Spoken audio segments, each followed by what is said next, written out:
드디어 대학 입시 시즌이 왔습니다. 이맘때가 되면요, 수험생분들이나 학부모님들이나 모두 단 하나의 숫자에만 시선이 딱 꽂히게 되죠. 바로 수능 총점입니다.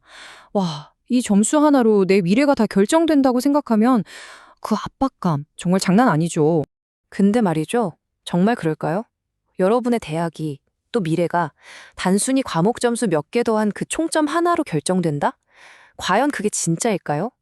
오늘 우리가 바로 그 고정관념을 한번 제대로 깨보려고 합니다.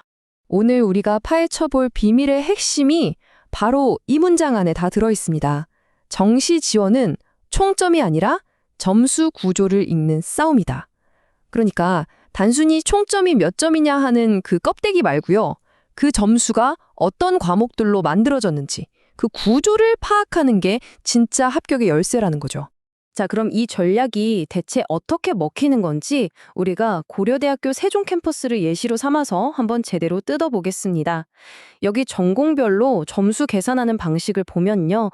아, 점수 구조라는 게 이렇게나 중요하구나 하고 바로 감이 오실 겁니다. 네, 그래서 오늘 우리가 함께 따라가 볼 순서입니다. 먼저 총점 너머의 세계를 보고 국어 강좌, 수학과학 프로, 그리고 균형 잡힌 학생을 위한 세 가지 길을 살펴볼 겁니다. 그리고 마지막으로 여러분만의 필승 전략을 세워보는 거죠. 좋습니다. 그럼 바로 시작해 볼까요? 자, 첫 번째 단계입니다.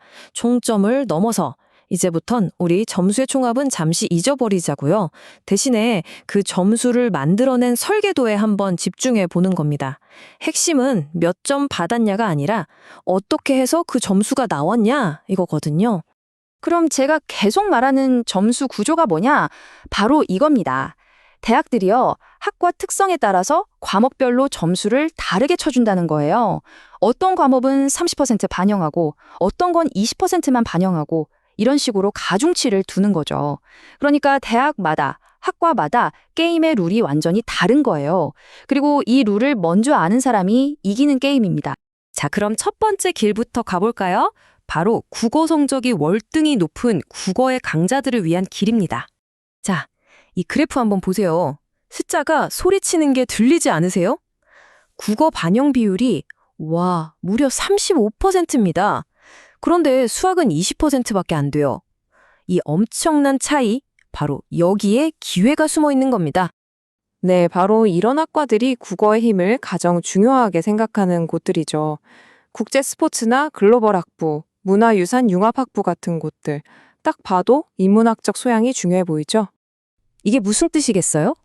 여러분의 강력한 국어 점수만 있다면 수학 점수가 조금 아쉬워도 충분히 이 학과들의 문을 두드려 볼 수 있다는 겁니다. 여러분이 가진 가장 강력한 무기를 제대로 쓰는 거죠. 좋습니다. 그럼 다음 경로로 넘어가 보죠.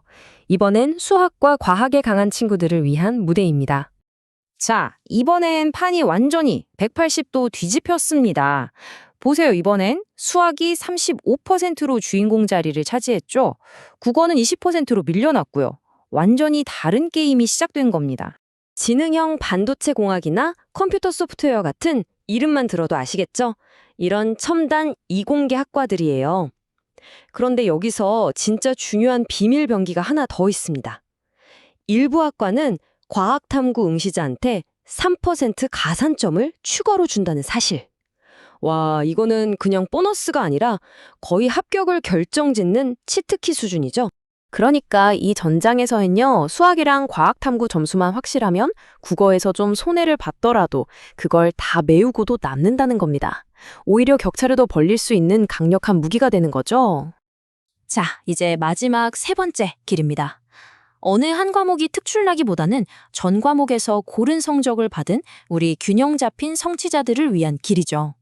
여기는 보세요. 어느 한 과목이 튀지 않아요. 국어랑 수학 두 과목이 30%로 똑같이 중요합니다. 두 개의 기둥이 튼튼하게 딱 받쳐줘야 하는 그런 구조인 거죠. 여기선 균형 감각 그 자체가 실력입니다. 융합경영이나 정부행정 같은 학부들이 바로 이런 학생들을 원해요. 한 방짜리 홈런 타자보다는 매 경기 꾸준하게 안타를 쳐주는 그런 선수를 더 선호하는 거죠. 폭발력보다는 안정성을 더 높이 사는 겁니다. 이게 무슨 말이냐면 예를 들어 한 과목은 100점인데 다른 과목은 70점인 학생보다 두 과목 다 85점을 받은 학생이 더 유리할 수 있다는 뜻이에요.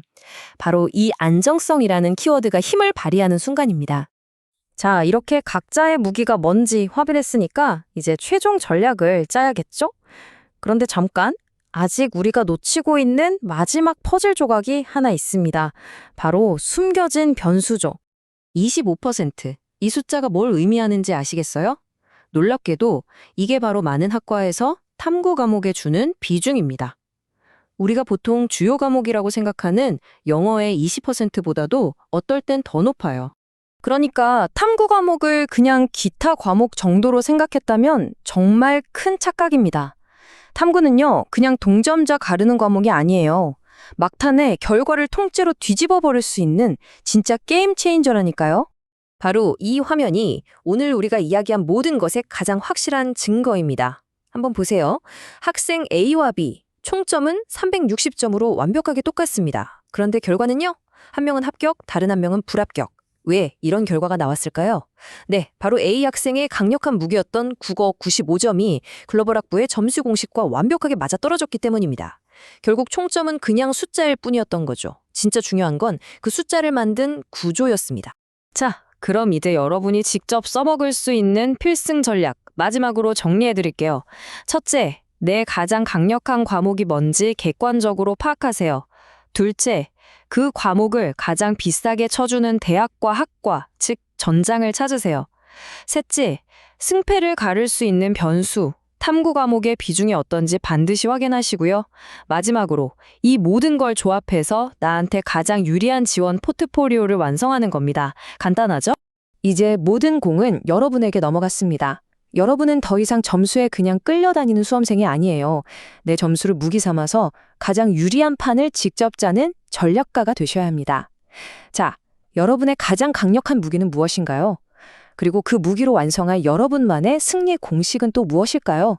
이제 직접 그 공식을 써내려갈 시간입니다.